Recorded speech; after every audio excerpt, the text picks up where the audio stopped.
তো hello everyone, আজকে thumbnail দেখেই তো বুঝতে পেরেছো কার উপর ভিডিওটা হচ্ছে বা কী বিষয়ের ওপর। তো আজকে আমার ঘরের উপরে ভিডিও হচ্ছে, যেটা দেখতে পাইছো একতলা ছিল তো দোতলা হয়েছে।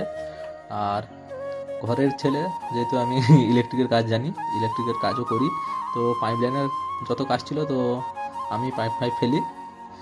আর রীতিমতন সকালবেলা ঢালাইও চালু হয়ে যায়, বৃষ্টিও হচ্ছিল। আর লিফট সিস্টেমে যেহেতু ঢালাই হচ্ছিল তো তাড়াতাড়ি হয়ে যায়।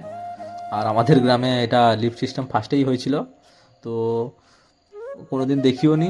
তো ভালো হয়েছে, মোটামুটি বৃষ্টির দিন তাড়াতাড়িও হচ্ছিল ঢালাইটা।